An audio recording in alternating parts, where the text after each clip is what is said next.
este salón que acoge hoy el acto de presentación de un libro.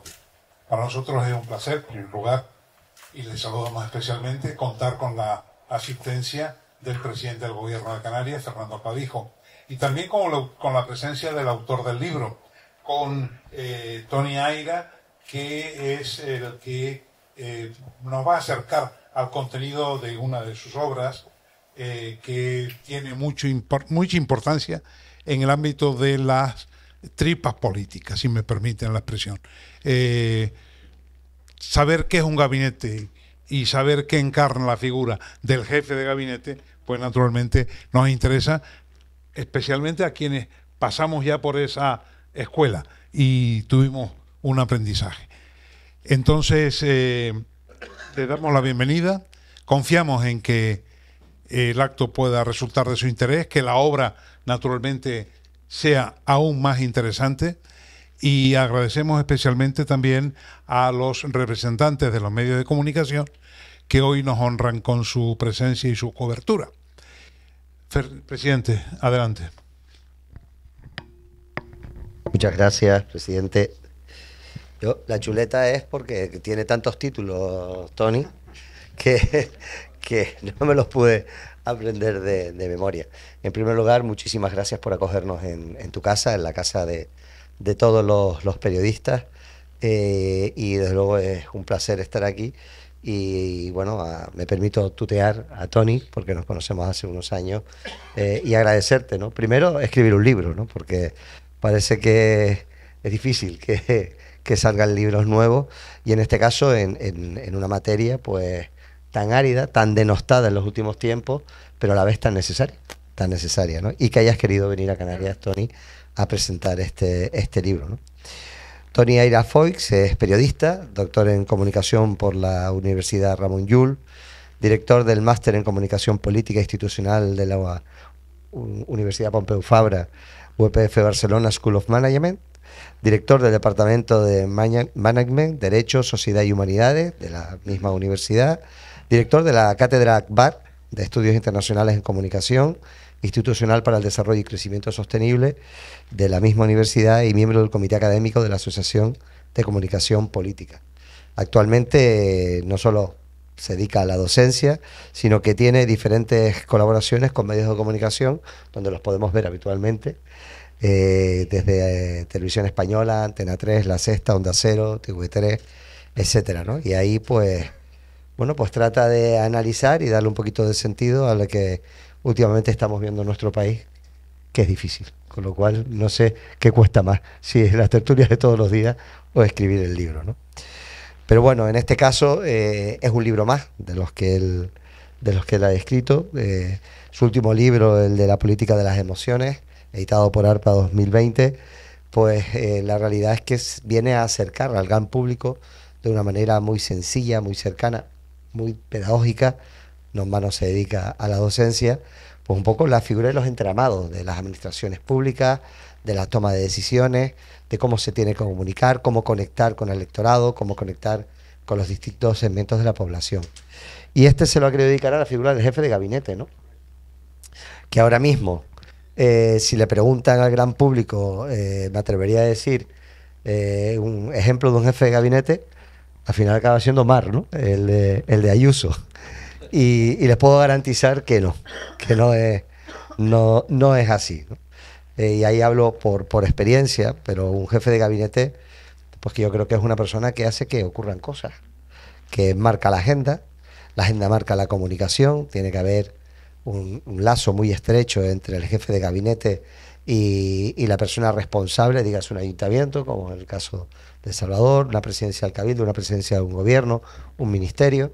Tiene que estar muy entrelazada con la figura de la comunicación, pero también la relación personal con el cargo público, en este caso, al que dedican, pues tiene que ser una relación muy estrecha, yo me atrevería a decir, de amor y odio, ¿no?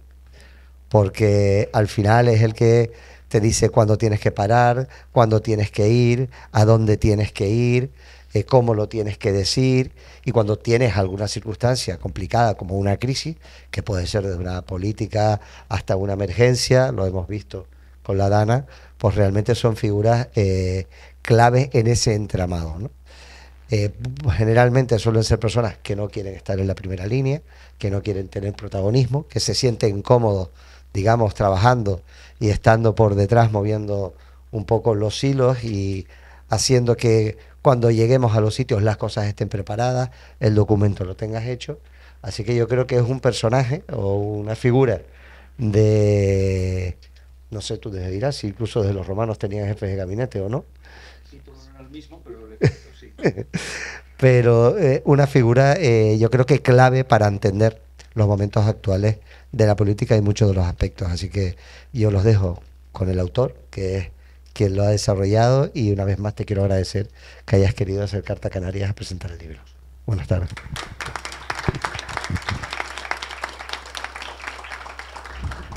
Gracias, presidente. Para que las cosas funcionen, es lo que hizo falta decir. No siempre se consigue, pero gracias al jefe de gabinete casi todo está en su sitio, y si falla algo, se lo echamos la culpa a él.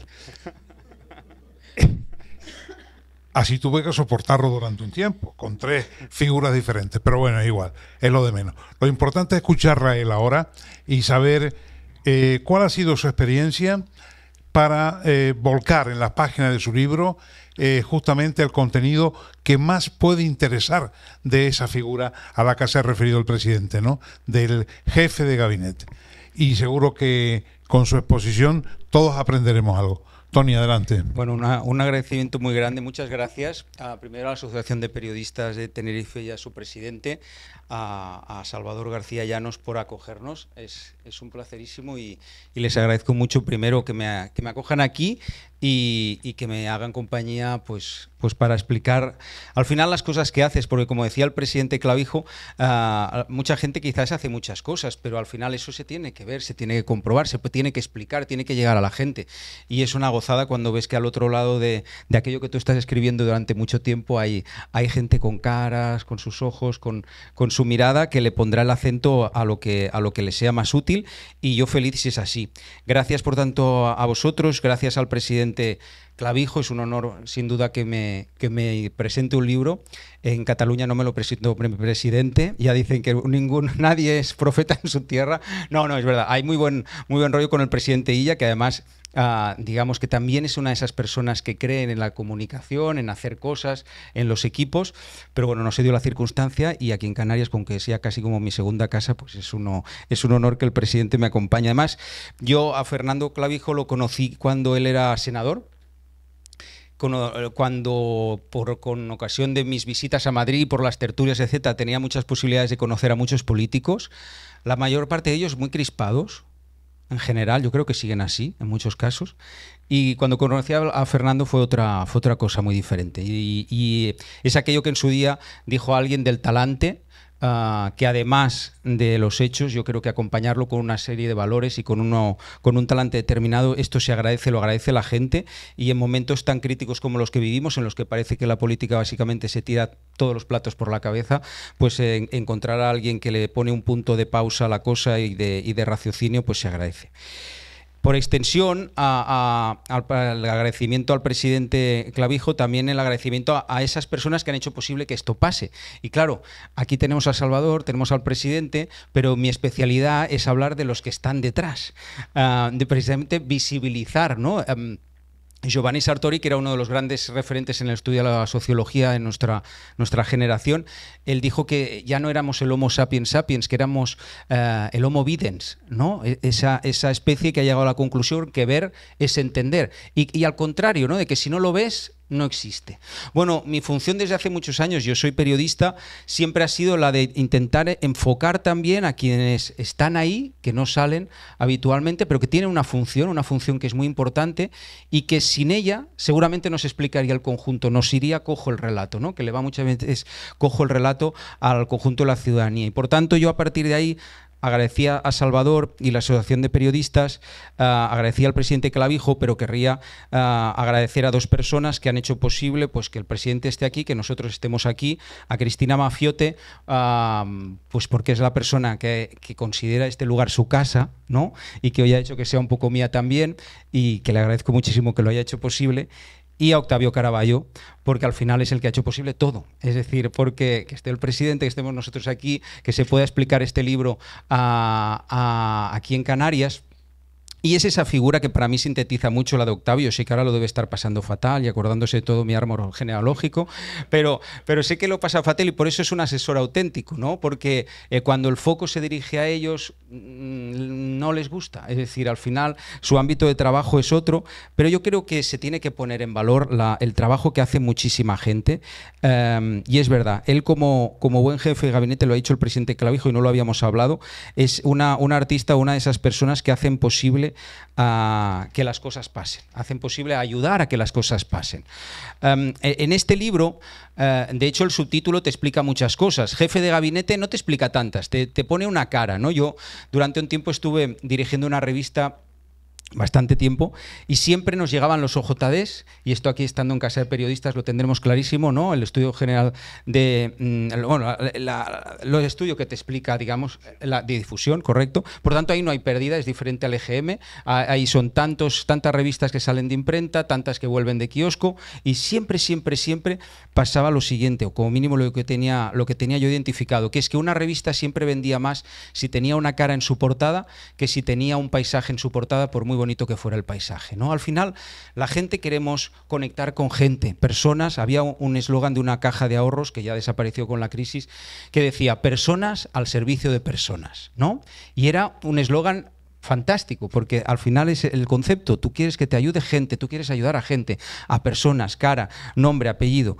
Bueno, pues al final yo he intentado con el jefe de gabinete poner una cara, que es el del jefe, pero yo hablo de un equipo, del gabinete. Pasa que si poníamos gabineteros, fue un concepto que estuvimos pensando de hablar, pero decíamos, claro, el gabinetero lo va a entender el gabinetero, pero dos más, al final van a decir, ¿qué es exactamente eso, no?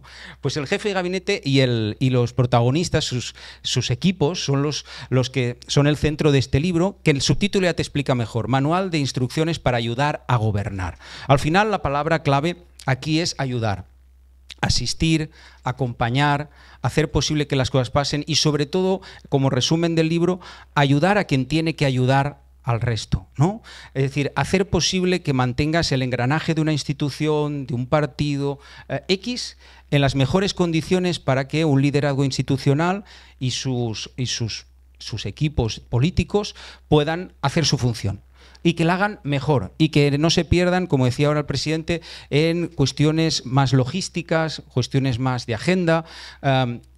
Bueno, para eso están esos equipos. Para eso están esos equipos que pasan a ser la sombra de un líder. En el libro nosotros explicamos con Sergi Sabaté, un exalumno que además se dedica ahora a estas funciones en el Gobierno de Cataluña, en un departamento para relaciones institucionales y protocolo, hicimos una apuesta en común y de ahí salió este libro y teníamos clarísimo que debía ser algo enfocado a la realidad. Reality Bites. Debía ir enfocado a personas que se dedican a ello, personas que trabajan en estos equipos, pero también personas que deben interactuar con ellos, porque tanto Sergi como yo somos periodistas. Y entonces el manual quiere ser útil para quienes trabajan en las instituciones, para que la institución funcione mejor, que comunique mejor, pero también para los que tienen que lidiar con estos equipos desde, por ejemplo, la prensa, ¿no? Que sepan, que tengan un mejor dibujo de la profesionalización que existe en nuestras instituciones y de hasta qué punto pues tú debes conocer también esa flora y esa fauna sin la cual seguramente no entenderías la selva que es la política hoy en día. Bueno, a eso hemos querido dedicar este libro, sobre todo con una máxima, también para desestigmatizar, y voy a decir ahora el porqué, pero antes, desestigmatizar a todos los niveles. Es verdad que cuando se hacen encuestas de valoración de la clase política, pues no descubriré nada si digo que no salen muy bien parados habitualmente, ¿no? Pero los que salen mejor parados siempre son los alcaldes, por ejemplo, ¿no? En la valoración, y aquí tenemos a un presidente que ha sido también alcalde, es eso, la gente sí que reconoce a esa persona de la gestión más directa, de la gestión más inmediata. Bueno, Bueno, al final, por tanto, este libro sirve solo para los equipos de presidencia o los equipos de las consejerías del Gobierno de Canarias. No, también para ayuntamientos grandes, medianos, pequeños, también para grandes departamentos. Nosotros tenemos entrevistados también para este libro a un montón de profesionales, entre ellos todos los jefes de gabinete que han pasado por Moncloa, hasta el último. No hemos podido llegar a Diego Rubio. ¿Por qué? Porque Pedro Sánchez lo nombró, hizo crisis de gobierno cuando ya teníamos publicado el libro. Si no hubiésemos llegado, pero fue aquello que dices, bueno, ya los teníamos a todos. Dices, todos no. Bueno, pues así, con una segunda edición del libro lo incorporamos y ya está. Así tenemos la excusa para también, y aprovecho para agradecer a Agapea para que nos haya traído libros, por si va bien el libro, que está teniendo muy buena respuesta en el ámbito, que al final somos los que somos, pero somos una pequeña legión, los que nos gusta esto, la comunicación institucional y política, la gestión de las instituciones, pues incorporaremos a Rubio. ¿Por qué lo decía eso? Desestigmatizar. Había una serie mítica en los años 80, siguió por los 90, pero años 80, que no sé si recordarán, que se llamaba Sí Ministro, Yes Minister, Sí Ministro, y había un personaje mítico que se llamaba Sir Humphrey Appleby. Él era un funcionario permanente, era el secretario permanente de un departamento que convivía con los asesores puntuales del ministro. Bueno, pues el caso es que Sir Humphrey Appleby era descrito como ese personaje que para cada solución tenía un problema. Para mí, esa caricatura que puede existir en el mundo funcionarial, en el mundo de estos equipos, para mí es algo que debería ser del pasado y que además no responde a lo que son los equipos de comunicación, estrategia, gabinetes. Porque seguramente si alguna palabra describe a estos profesionales son soluciones. Soluciones y no problemas.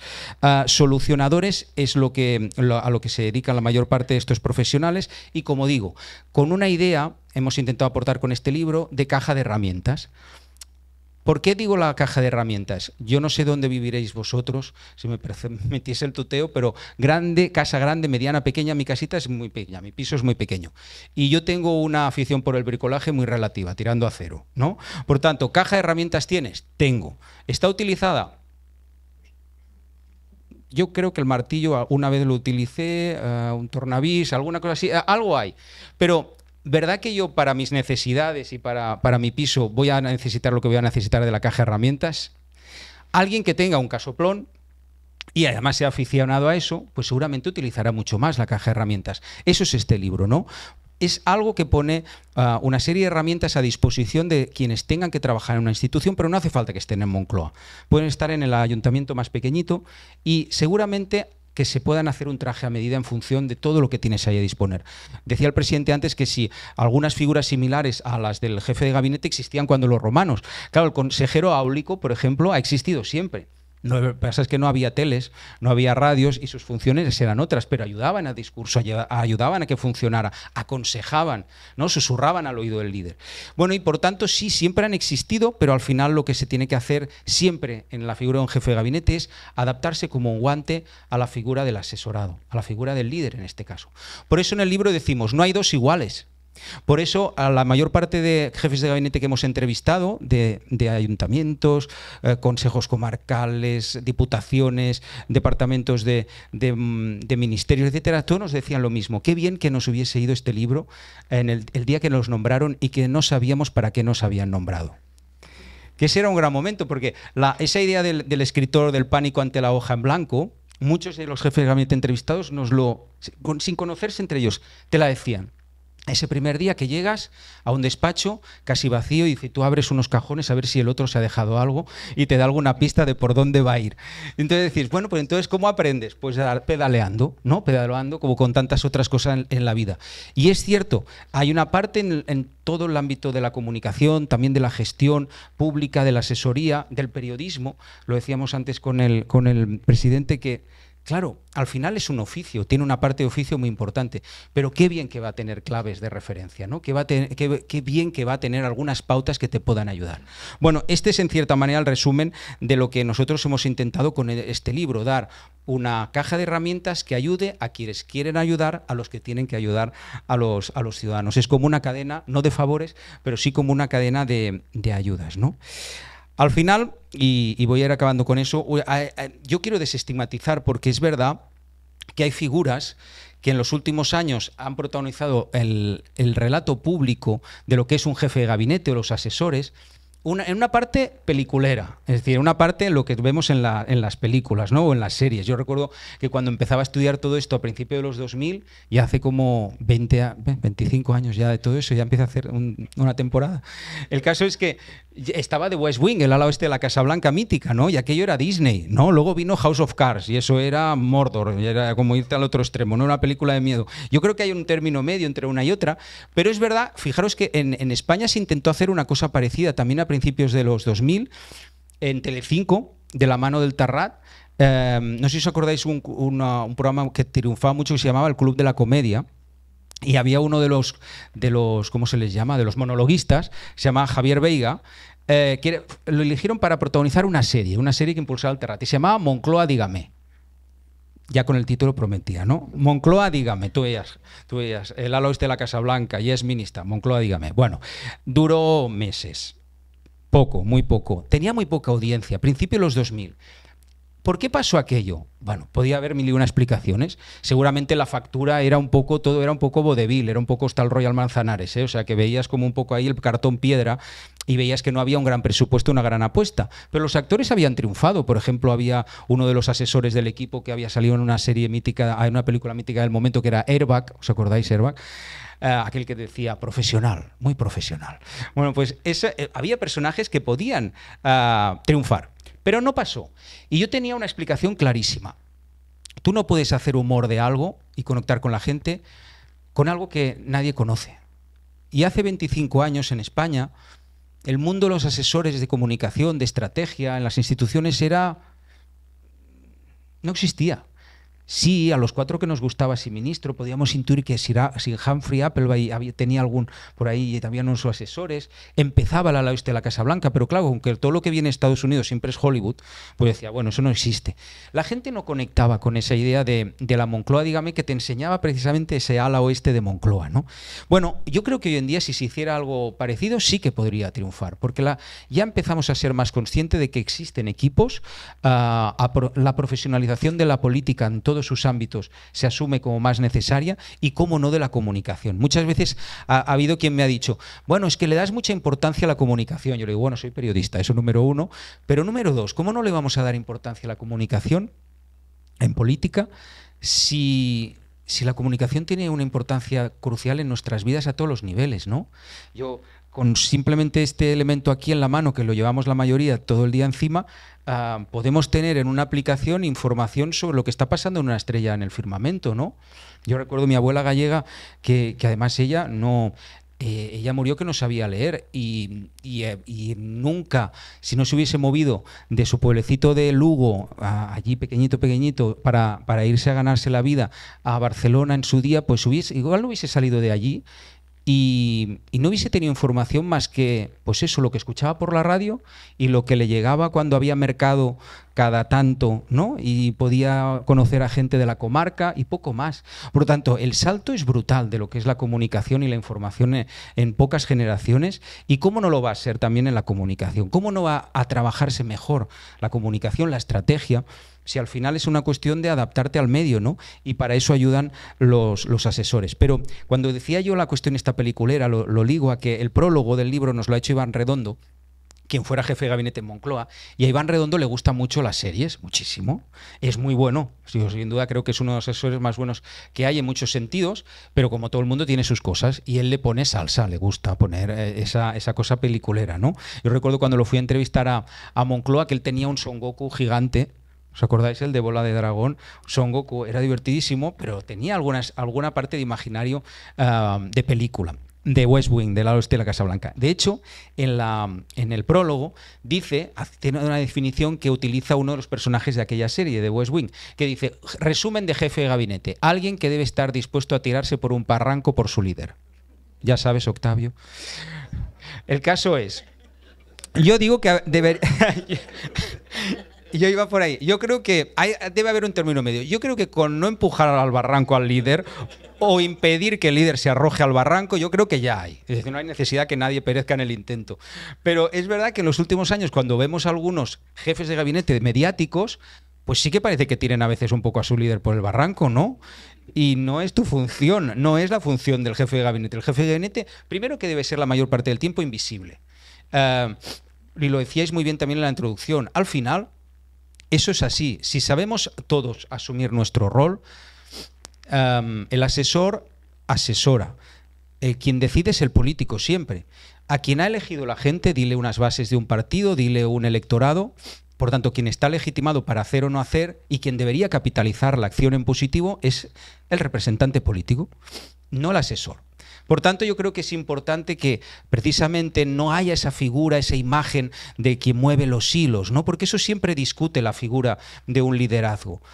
Hoy en día no hay problema en que los líderes asuman que sí, que existen personas que les ayudan. Y eso no resta un ápice de liderazgo en absoluto. Yo recuerdo cuando empecé a estudiar este mundo, hace 20 años, que yo les preguntaba a los líderes, ¿tenéis equipos que os ayudan? ¿Quién te escribe los discursos? Yo.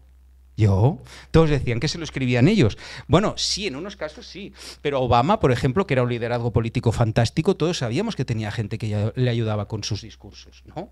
Y eso no le restaba un ápice de liderazgo. Bueno, pues eso es un poco lo que yo quiero poner en valor. Es decir, estas personas que están ahí, pero que ayudan a que alguien pueda brillar más, que pueda ser más útil al servicio de la gente y que sí, en muchos casos, son en cierta manera un fusible que salta cuando las cosas no van muy bien.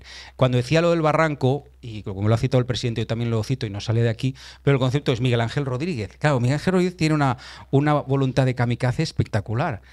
Es muy bueno en muchas cosas y yo le reconozco como una figura muy interesante como jefe de gabinete, pero es un estilo muy anglosajón, muy yankee, es decir, de aquellos que salen con la katana en la boca y que a quien acaba con la katana en la boca normalmente es el adversario político, ¿no? Pero sí, salir, tener esa visibilidad, recuerdo hace unas semanas, ¿no? La verdad es que eso me ha ido muy bien, porque hay mucha gente que estos días, jefe de gabinete, pues sí, ya le ponen nombre y apellido, pero cuando salía él y decía, con lo de la cuestión del fiscal general de Estado, ¿os acordáis? Dije hace unos días que lo del fiscal iba a ir para adelante. Lo pone. Y entonces, claro, y ahora digo que va a ir para adentro. Y dices, bueno, y esto no te lo podías callar. Es decir, ya ha pasado, ya sabemos que ha sucedido, no sabemos qué hilos has movido, que seguramente alguno habrás movido y es fantástico, pero hay cosas a las que no se debe dar ese punto de y yo lo hice y yo estuve ahí, ¿no? Porque al final quien está debe ser el líder. Bueno, por tanto, y para no alargarme, se trata, en definitiva, de un libro que es una reivindicación de los profesionales que están fuera de foco, pero que también hacen una institución. Yo creo que lo trabajamos en las clases de comunicación política institucional cada vez más. A la gente, a las nuevas generaciones, cada vez los logos, los iconos, les dicen menos cosas. Y a alguna gente les dicen demasiadas cosas.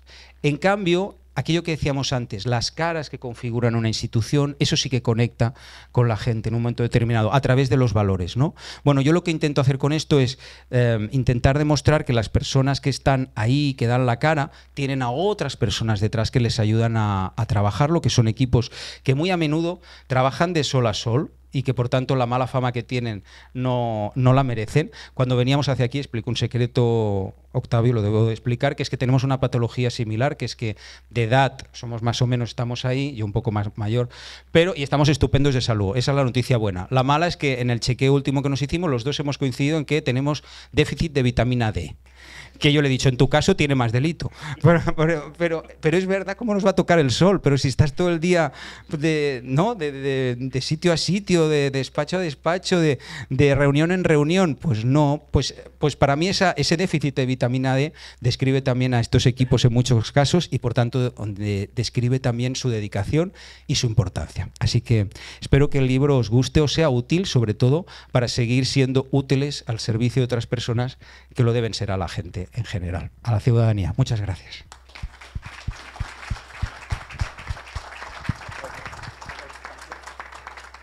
No se vayan, que era la petición que se hacía en los actos de antes, porque hay tiempo para un coloquio, para alguien que quiera formular alguna pregunta y se la dirija al autor, y si el presidente lo permite, también. ¿Ayudante de gabinete quiere decir a la figura que ayuda al jefe de gabinete? también tiene su apartado. También tiene su apartado. Sí, y fíjate que además es muy curioso porque es una pregunta fantástica, porque además demuestra también, o me da pie a explicar los prejuicios que se proyectan sobre esta función y también sobre la función del asesor. Es verdad que durante mucho tiempo ha habido, pues, la mayor parte de partidos que han abusado a veces de la función del asesor, ¿no? Personas que estaban ahí para asesorar y realmente no asesoraban, sino que se les pagaba otro tipo de, digamos, de servicios que habían hecho, etcétera. Bueno, eso ha sido así, seguramente en una parte es, pero la profesionalización también es llevar a más profesionales que realmente hacen su función y la ejercen a los lugares que les corresponde. Bueno, al servicio de eso yo quería quitar la mala imagen que se tiene, pero también poner caras a quienes hacen cosas y la caricatura te diría que no. Y va por lo del ayudante del jefe de gabinete, o el jefe de gabinete a veces del jefe de gabinete. Eso fue una polémica hace unos meses, no sé si os acordáis, cuando se reconfiguró el gobierno y se cambió al jefe de gabinete. Pasó una cosa por primera vez que no había pasado nunca. En el libro yo os lo apuntaba, he entrevistado a jefes de gabinete, pues, de todo tipo de instituciones, de Moncloa, todos, evidentemente los que están vivos, pero solo una mujer pasó por Moncloa como jefa de gabinete, y fue la primera, Carmen Díez de Rivera. No ha habido otra. Es decir, yo siempre digo, ha habido 11 jefes de gabinete y una jefaza. Yo siempre lo digo, porque lo fue, porque fue una persona arrolladora en cuanto a fuerza, en cuanto a ingenio, pero aún nos queda muy allá. Es decir, si la memoria es cada vez más corta de todos y el conocimiento político en general es bastante limitado, realmente seamos realistas. ¿Quién se acuerda de Carmen Díez Rivera? Bueno, yo sí, y algunos de ustedes también seguramente, pero es la única jefa de gabinete que ha pasado por Moncloa, ¿no? Han pasado muchos otros. La importancia del jefe de gabinete no siempre había sido popular, no había sido siempre mediática, pero siempre pasaba una cosa habitualmente muy curiosa, que cuando había una crisis de gobierno, siempre sonaba en las quinielas el jefe de gabinete como ministrable. Aquello que se decía, ¿no? Dice, bueno, las quinielas de ministros. Bueno, pues el jefe de gabinete sonaba José Enrique Serrano en los tipos de Felipe González al final y de Zapatero después, Carlos Aragonés en la época de Aznar, etcétera.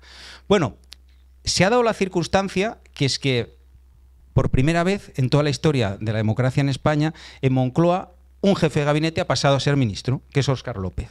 Y cuando se da esa sustitución y ponen a Diego Rubio, se da la reestructuración, los medios ya tienen más ahí el foco, cosa que antes no pasaba. Antes, ¿en qué medio salía una noticia sobre un jefe de gabinete en España? Ninguno, ya se lo digo yo. Porque en la facultad teníamos toda la prensa de los diferentes países, teníamos prensa italiana, prensa francesa, prensa inglesa, y yo, como una persona que estoy, pues, de lo mío, estoy como diagnosticadísimo, yo vaciaba durante muchos años las páginas de política de esos diarios para ver dónde salían los asesores, ¿no? Y en la política italiana, en la francesa, en la inglesa, en la estadounidense se habla de los jefes de gabinete. Aquí no hablaba nadie. Ahora sí, pero para tirar de caricatura muy a menudo. Y esa idea de que de golpe dicen, bueno, qué derroche, qué dispendio, una jefa de gabinete del jefe de gabinete, ¿no? Que es lo que ahora tiene. Pero claro, entonces la pedagogía también está para eso, para intentar explicar las cosas y ponerlas en su lugar. Esa jefa de gabinete no es jefa de gabinete de un jefe de gabinete, sí, es jefa de gabinete de un secretario de Estado. Y el jefe de gabinete de Moncloa no es el jefe de gabinete de mi ayuntamiento o de un gobierno local, etcétera. Es un secretario de Estado de donde cuelga, pues, Seguridad Nacional, de donde cuelga un departamento. Moncloa es que tiene, ahora cuando diga el número eso sí que va a sorprender más, pero a 500 personas. Claro, eso es mucha gente, que seguramente tiene sentido que estén ahí. Ese sería otro debate, pero claro, no entraré ahí. Pero el concepto es la jefa de gabinete, el ayudante, la jefa de gabinete, el jefe de gabinete. Se podía haber ahorrado la polémica si semánticamente se le hubiese dado la etiqueta de jefe de gabinete adjunto. Seguramente sí, ¿no? Que esa figura lo que hace. Bueno, pues hablamos, en un apartado está la figura del jefe de gabinete, el adjunto al jefe de gabinete o el jefe de gabinete adjunto, que es esa persona que ayuda a quien tiene que ayudar. O sea, al final, si nosotros explicamos que el jefe de gabinete es como ese guante que se adapta al líder, ¿no? Esa sombra, o a veces esa extensión, hay muchos perfiles de jefe de gabinete, lo decíamos antes, no hay dos iguales porque las necesidades del líder son unas u otras, pues esa sombra, que es muchas veces, o esa mano, esa extensión que ahí donde no puede llegar, cuando habla esa figura, todo el mundo sabe que está hablando el líder también. Bueno, pues hay una figura que yo también me gusta poner en valor, que es esa persona que ayuda al jefe de gabinete de manera como no la puede hacer otro. Yo creo que te vas a encontrar ahí. Bueno, yo soy jefa de gabinete. Aquí estamos. Bueno, aquí estamos un equipo representativo, ay, gracias, de jefas de gabinete. De jefas, eso es fantástico. Bueno, agradecerte que estés aquí y a todos los compañeros que han sido posibles el que estés aquí presentándonos el libro. Yo me he leído el libro. Bien, ahí puede haber veredicto, ¿eh? Sí.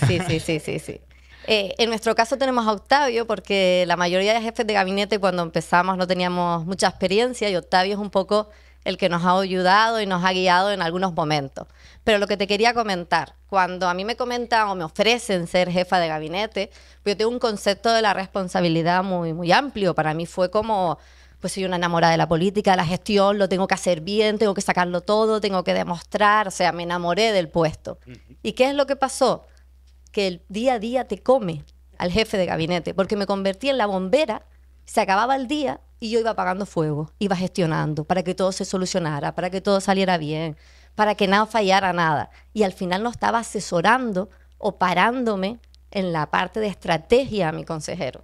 Entonces, lo que he aprendido en estos meses, y ya que me he podido leer tu libro y lo defines bien, es, esto es un puesto de lealtad, es un puesto de responsabilidad. Y ahora hay que saber derivar mejor esas pequeñas cosas que te comen el día a día para sacar realmente lo importante. Así que muchas gracias. Y hay una frase del libro que tengo que decir, que es una foto que pone, una imagen que pone, el jefe de gabinete es el mejor amigo del consejero, en este caso del alto cargo, al que le confiarías tu vida. Y yo se lo mandé a mi consejero, el que los conocen de aquí, y le digo, ¿tú confiarías tu vida en mí?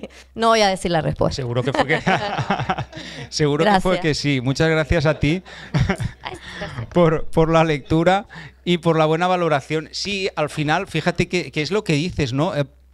La responsabilidad es tanta y el ritmo es tan loco, ¿no? Es decir, no hay horarios, no existen. Esto desde un punto de vista periodístico, esta semana lo hablábamos con gente de la televisión de TV3, de la televisión pública de Cataluña, que decían que estamos teniendo un cierto problema a la hora de encontrar personas que trabajan en prácticas, por ejemplo, porque, bueno, yo creo que la sociedad evoluciona mejor, pero evidentemente ciertas profesiones como la nuestra de horarios no conocen, ¿no? Tampoco la periodística. Yo recuerdo cuando empecé a trabajar el verano del 2000, que precisamente, claro, ahí empezó mi déficit de vitamina D, porque era un verano y yo recuerdo que por la mañana yo estaba colaborando en una radio que se llamaba Ona Catalana. Cuando acababa me iba a hacer prácticas al diario ABC y colaboraba en el tiempo que me quedaba con el diario Avui, que eso era un poco surrealista. Mi tutor de tesis, y yo estaba haciendo la tesis, mi director de tesis en ese momento me dijo, mira, gente que haya colaborado en el diario Avui y en el ABC hay mucha, pero que lo haya hecho a la vez, yo creo que te lo puedes apuntar para las memorias. Y digo, bueno, pues no sé, me salió la oportunidad y yo lo hacía. Bueno, no tenía horarios, evidentemente. Yo cuando tenía que salir corriendo de la radio, porque iba a otra redacción. Pero a veces me miraba la persona que estaba ahí de responsable de redacción como diciendo, ¿ya? O sea, ¿ya te vas?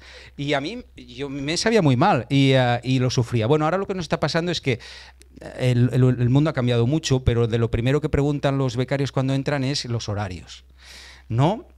Y que si tendrán que trabajar en fin de semana, ¿no?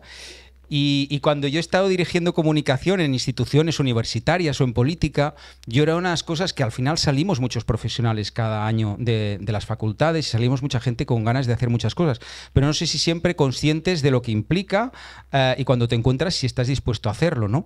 Y iba muy buscada la gente que te dijera, sí a todas, venga, vamos allá, ¿no? Y tú también lo tenías que entender, en cierta manera, porque la gente quiere tener vida. Bueno, sí, pero es que esta profesión o la vives así, es vida, es una parte de servicio público y por eso yo también lo pongo muy en valor, para positivizar la dedicación a la política. Esto la gente normal no lo hace. los que estamos aquí no somos muy normales en general. Yo lo tengo que decir, no somos tipo. Porque no lo aguantas, sino. Porque hay un momento en que lo que pasa con las tesis cuando las hacen, o lo que pasaba antes, ¿no? Que te explicaban los hermanos de La Salle cuando yo iba a escuela, las crisis de fe, las debes tener, porque hay muchos momentos que dices, vale la pena, esto tiene sentido, pero si sigues ahí es que sí. Y que va contigo y que hay un bien mayor y hay una serie de valores que te llevan a hacerlo. Entonces, claro, eso está ahí, pero no somos Superman. Y por tanto se necesitan equipos. Y por eso lo decía, el título quizás es más descriptivo el subtítulo, ¿no? Manual de instrucciones para ayudar a gobernar. Jefe de gabinete, sí, es uno de los targets del libro, pero sobre todo sus equipos, que sin ellos ni el líder haría nada, ni evidentemente por cadena el jefe de gabinete, ¿no? Bueno, es que han salido dos que han sido como con enjundia, ¿eh? Le agradecemos al presidente su asistencia y el seguimiento que habrá hecho seguro de las afirmaciones de Tony, y a Tony, autor, por su experiencia, que se ve que ha sido mucha, que ha tenido que lidiar seguro con muchas situaciones y sobre todo conociendo las interioridades del movimiento político que se forma allí donde casi nadie lo ve. Exacto, sí, sí. Y que no quiere decir que no exista.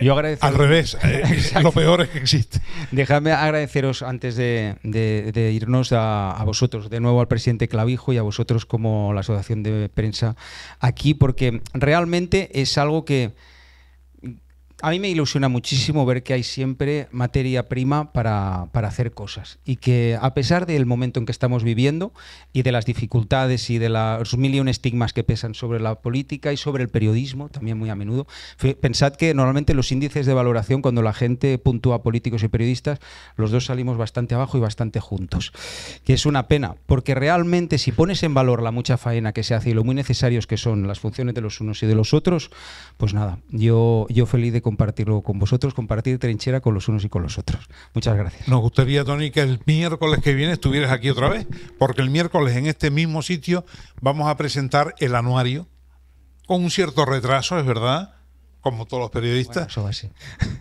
Hablaremos de lo que ocurrió en Canarias hasta el año 2023. Pero bueno, ahí está. Ya está editado, ya disponemos de ejemplares y el que quiera venir está, pues, gratamente invitado. ¿Vale? Muchas gracias. Y los espero ahí para quien quiera, yo firmaré el libro. Muchas gracias.